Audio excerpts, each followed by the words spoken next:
Nuestro programa Cultivando Patria ha venido a lo largo de su trayectoria en estos 38 programas intentando construir una línea editorial cuyo único objetivo está vinculado a la posibilidad de ir acercándonos a la interpretación más certera, más real, más objetiva y más subjetiva también de nuestra realidad.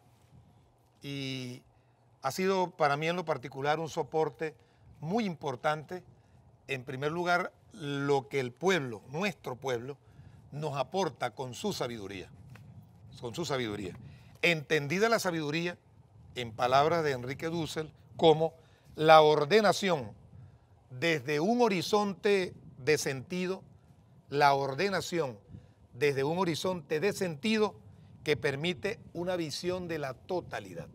Enrique Dussel.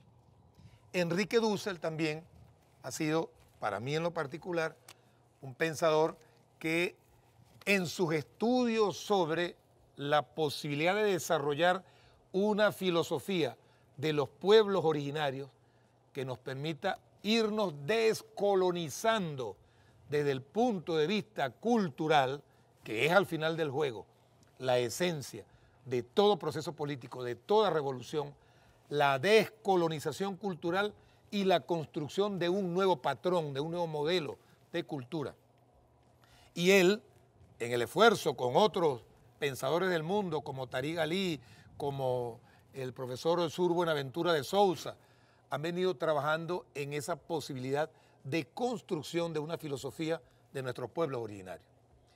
Y en uno de los videos, que recomiendo la posibilidad de buscarlos y revisarlos, él hablaba del aporte de la cultura de los bantúes, 1500 años, 3000 años antes de Cristo, de cómo aportaron los bantúes en el centro del corazón de África, ligeramente hacia el sur de África, a la cultura egipcia.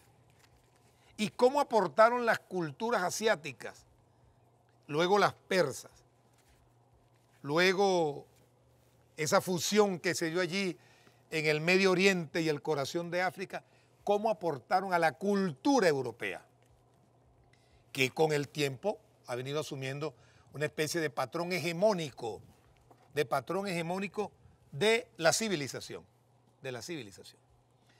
Y en ese debate que el profesor Dussel propone, hace algunas consideraciones de procurar definir categorías como la verdad, por ejemplo, como el mundo, como los mitos. El mito Chávez, por ejemplo, el mito Chávez.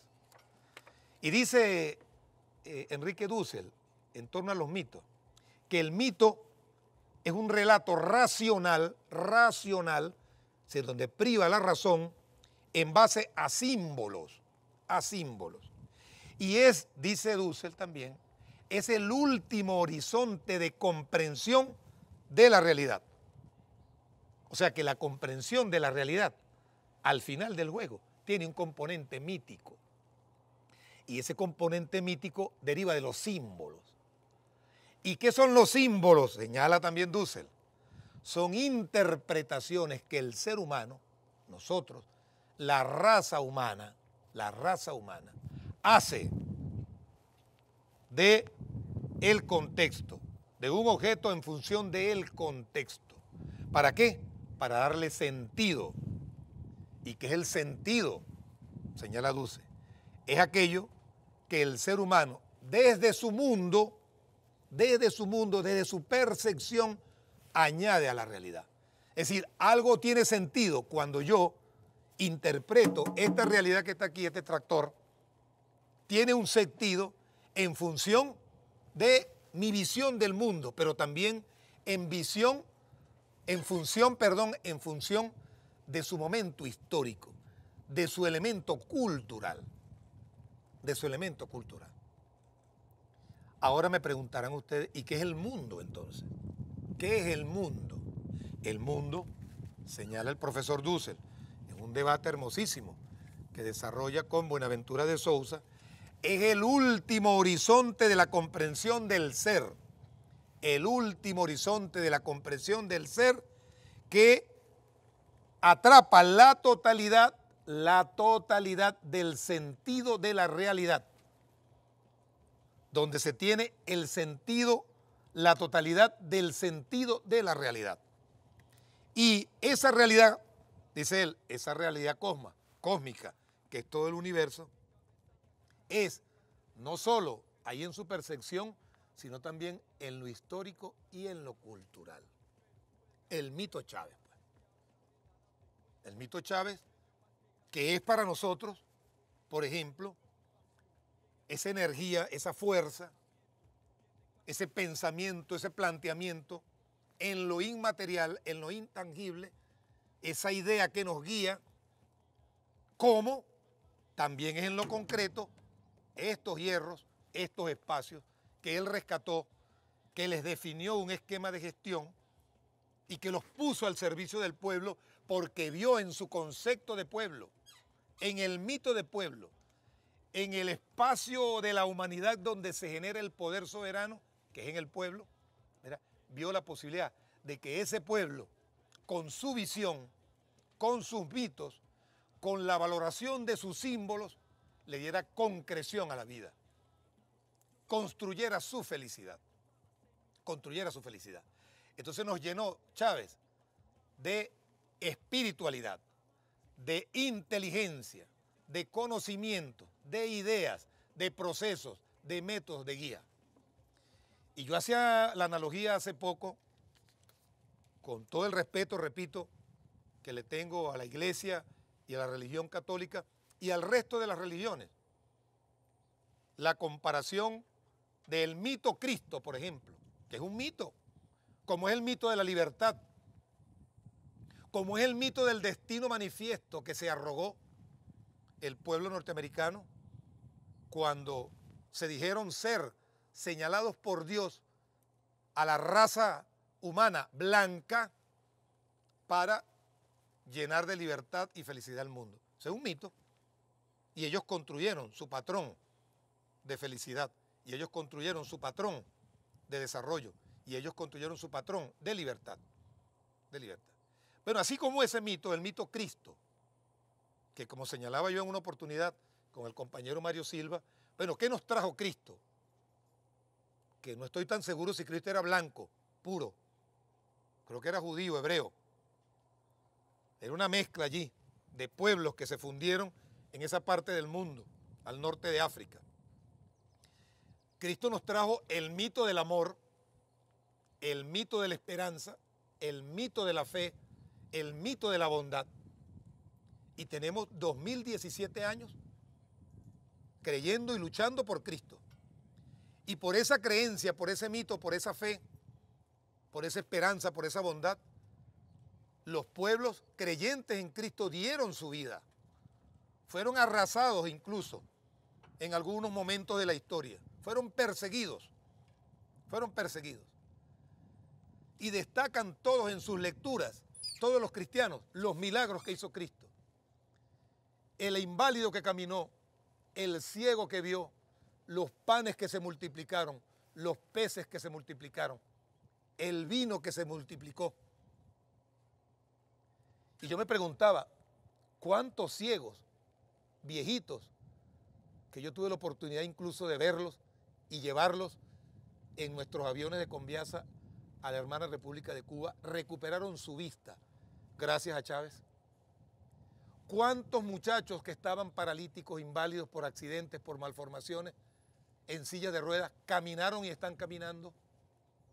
¿Cuántos panes multiplicó Chávez cuando creó aquel sistema de distribución a través de Mercal, a través de Pedeval, y como está haciendo ahora el compañero Nicolás Maduro, a través del Poder Popular Organizado, que él lo denominó CLAP, pues. CLAP, Comité Locales de Abastecimiento y Producción. Y que esos CLAP, CLAP, con toda seguridad se van a convertir en CLAP al cubo. CLAP cubo. ¿Qué quiere decir CLAP cubo?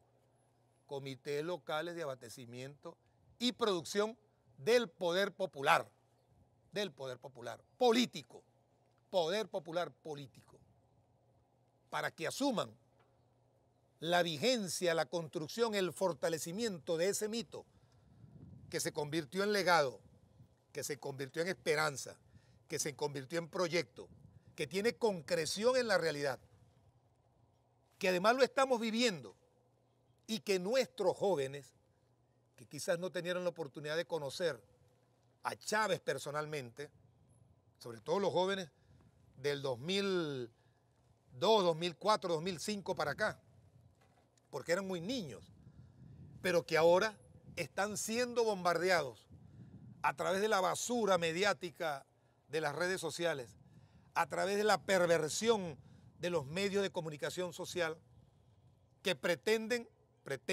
ahora vender una raza superior, la raza blanca, como dijo un pusilánime allí en un programa que hizo referencia el presidente Maduro, préstame allí el nombre, un dueño de un medio, por cierto, Yarek Taylor, editor de una revista. Él hablaba de que la raza blanca era una raza superior. ¿Superior en qué? ¿Superior en qué? En inteligencia. ¿Superior en qué? En sabiduría. Yo me pregunto, primero por Cristo, pues que todos somos... Pásame ahí las laminitas esas ahí, que se me cayeron. Pero recuerdo una experiencia que vi hace poco en una película, El hombre que vio al infinito, que narra la historia de Srinivasa Ramanujan. Es Srinivasa Ramanujan, un joven que de manera empírica aprendió las matemáticas por allá, en un pueblito de la India, y fue el pionero del estudio de la matemática fractal y del estudio que definió y ayudó a definir la complejidad de los números impares, por cierto, tesis que ahora está utilizando Stephen Hawking para estudiar los huecos negros. Yo no vi ningún rasgo de blanco puro allí en Ramanujan, como tampoco en Mohandas Karamanchar Gandhi, mejor conocido como Mahatma Gandhi, como Gandhiji, que así le decían también sus seguidores. Indio, asiático, padre de la libertad, o de Martin Luther King. O sea, ¿superiores en qué? Bueno, yo me atrevo a señalar algo. Superiores en crímenes. Yo creo que nadie le gana a esos racistas que se consideran superiores, que han sido quizás quienes han cometido los más atroces genocidios en la humanidad. En el deporte, en la cultura, en las ciencias. Entonces, hay una tendencia a vender un mito perverso para nosotros, pues, que tenemos nuestros mitos puros, nuestros mitos en los cuales creemos, los cuales hemos venido fortaleciendo, los cuales hemos venido concretando en la realidad y que se llenan, en el caso particular, de espiritualidad. Una espiritualidad cargada de eso, pues, de bondad, de solidaridad, de trabajo, de lealtad, de amor al prójimo, porque hay una profunda raíz cristiana y atrapamos eso de la religión cristiana que llegó y se posesionó en nosotros. Y cuando digo cristiana no digo solamente católica, digo cristiana evangélica también, que es un movimiento cristiano que Chávez también ayudó a levantar, lo visibilizó. Y las distintas corrientes evangélicas cristianas han venido apoyando, las distintas corrientes religiosas del pueblo humilde, de los pueblos de América, del continente suramericano, centroamericano, latinoamericano y caribeño, vieron en ese personaje que lo tocaron, lo palparon, como palparon los cristianos que vieron a Cristo y estuvieron con él caminando. Y bueno, quienes tuvimos el honor de acompañar a Chávez ahí también como sus soldados, y lo palpamos y supimos de su calidad humana, no de la basura esa que pretenden venderle a los jóvenes, basura perversa que ya es por sí una señal del temor que le tienen a la fuerza que implica el conocimiento profundo de la realidad de Chávez, del mito Chávez. O sea, ya es una señal. Esa película, esa serie asquerosa que están pasando por allí, ya es una señal del temor que tienen de la concreción en la realidad de ese mito que es Hugo Chávez. Que es para nosotros un mito, pero es una realidad también. Es una guía, es una esperanza, es un legado, es un legado. Que como todo legado humano tiene sus defectos, como los tuvo Cristo quizás también. ¿Cuántas historias no tejieron de Cristo en torno a María Magdalena, por ejemplo? ¿Cuántas cosas nos construyeron por allí en torno a aquellos supuestos protectores del legado de Cristo? ¿Cuántos mitos no construyeron por allí en esa desaparición que Cristo tuvo desde temprana edad hasta los 30 años, cuando reaparece nuevamente? ¿Cuántas cosas no inventaron? Y que luego la historia fue demostrando su veracidad o su falsedad, Pero al final del juego fue el propio pueblo, el propio ser humano, la raza humana, que es la única raza, como decía Noam Chomsky en un artículo que escribió por allí, que le tocó llenar un formato de un aeropuerto de migración y le preguntaban raza. ¿Por qué me preguntan raza?, decía él. La única raza que yo pertenezco es a la raza humana, Hay quienes quieren clasificarnos en especies mayores y menores como los animales, pues. Los animales. Especie tal, variedad tal o híbrido tal. No. En el caso particular nuestro, los aportes que se han hecho, el sentido es decir, la interpretación que el pueblo, en el caso particular nuestro, venezolano, le ha dado a Chávez ser humano, a Chávez símbolo, a Chávez mito, a Chávez realidad, es lo que nos ha permitido ir avanzando e ir haciendo concreción en eso que decía Víctor Andrade hace poco, de que esos sueños que para ellos eran imposibles, ahora son una realidad. ¿Quién iba a pensar que acá en Trujillo íbamos a estar sembrando semilla para soya o semilla de soya para el cultivo de soya? ¿Quién iba a pensar eso? ¿Quién iba a pensar que unos campesinos como Víctor y como sus compañeros iban a andar en unos equipos como esa máquina que está allí o en unos tractores como estos? Era imposible. Yo que tuve la oportunidad de estar en estos pueblos en el año 76, por allá por San José de Tostós, vi cómo todavía incluso lo hacen, con yunta de bueyes, con escardilla y peinilla. Era que nuestros campesinos atendían el campo. Ahora tienen mecanización. ¿Que hay defectos? Todos tenemos defectos, porque si no, fuéramos perfectos, y los perfectos no existen.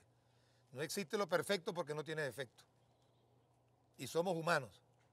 Entonces, esa humanidad, ese legado, ese amor que inspira el recuerdo permanente, la vivencia permanente del compañero Chávez, no podemos permitir que nos las arrebaten, y mucho menos con esa basura que pretenden imponer de manera ahí solapada en jóvenes que creen que no tienen sabiduría, pero que esos jóvenes van al final del juego, cuando empiecen a descubrir todo lo que Chávez sembró, todo lo que Chávez nos enseñó y todo lo que dejó planteado para ellos, van a hacer de ese mito, de ese símbolo, una realidad concreta, cultivando patria.